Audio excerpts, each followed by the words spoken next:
أهلا بكم. أنا يمنى وده بودكاست طمأنينة، مساحة هادية نفهم فيها نفسنا وسط كل القلق. في أيام نصحى فيها بتكون دماغنا شغالة حتى قبل ما نفتح عينينا، أفكار، مهام، قلق، إحساس إن في حاجات كتير متراكمة جوانا. الفوضى الذهنية مش إن دماغنا بتفكر كتير وبس، لكن إن التفكير ده مش مترتب ومش بيخلص. الفوضى الذهنية بتيجي منين؟ من حاجات بسيطة جدا بس تأثيرها بيكون كبير. أكتر حاجة بتعمل فوضى في دماغنا هي الحاجات اللي مخلصناهاش، زي مثلا البيت مش متروق، شغل متراكم، مهام لازم تخلص بس مفيش وقت، حاجات مؤجلة ودايما بنقول بعدين. فتفضل دماغك شغالة نفسيا حتى وانت مش بتعمل حاجة فعليا.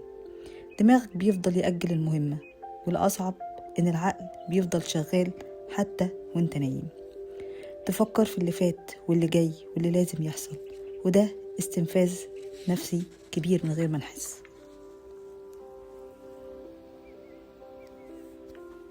ليه ده متعب؟ لأن العقل مش بيعرف يهدى غير لما يحس إن في نظام.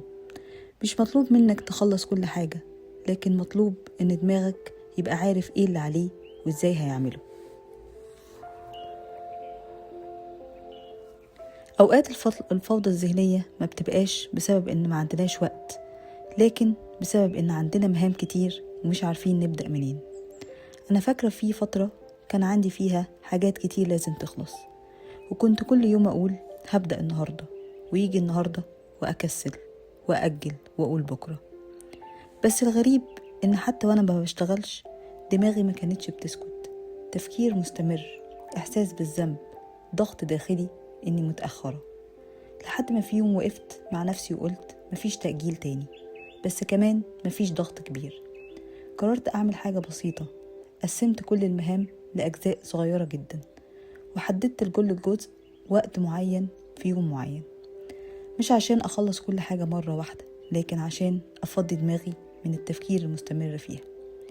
والمفاجأة إني لما بقيت بخلص جزء صغير كل يوم، الفوضى في دماغي قلت، مش لأن المهام اختفت، لأن عقلي حس إن في نظام، في خطوة واضحة جاية. ويمكن الدرس اللي اتعلمته من التجربة دي إن الفوضى الذهنية مش دايما بسبب المسؤوليات، لكن بسبب إن مفيش خطوة واضحة قدامنا. مش لازم تنجزي كل حاجة، كفاية تعملي خطوة واحدة واضحة، لأن العقل لما بيشوف طريق بيهدى.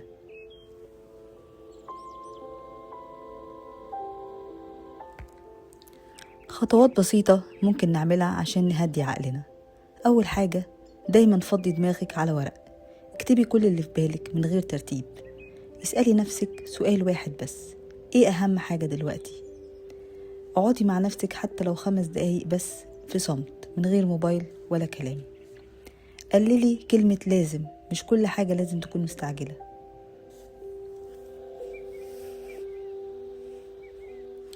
في روتين بسيط ممكن نعمله قبل النوم، اكتبي ليست صغيرة بالحاجات اللي عايزة تعمليها بكرة، مش عشان تضغطي نفسك، لكن عشان تقولي لعقلك ما تقلقش، أنا شايفة اللي عليك. وبعدها اكتبي 3 حاجات انتي ممتنة ليها حصلت في يومك، لحظة هدوء، كلمة حلوة، حاجة خلصتيها. الامتنان مش بيغير الواقع، لكن بيغير إحساسنا بيه. ربنا سبحانه وتعالى قال في كتابه العزيز: لا يكلف الله نفسا إلا وسعها. يعني مش مطلوب منك تشيلي كل حاجة مرة واحدة، ولا تعيشي في سباق دائم. الطمأنينة مش إن الحاجة تخلص، لكن إنك تعملي اللي تقدري عليه وتسيبي الباقي على ربنا.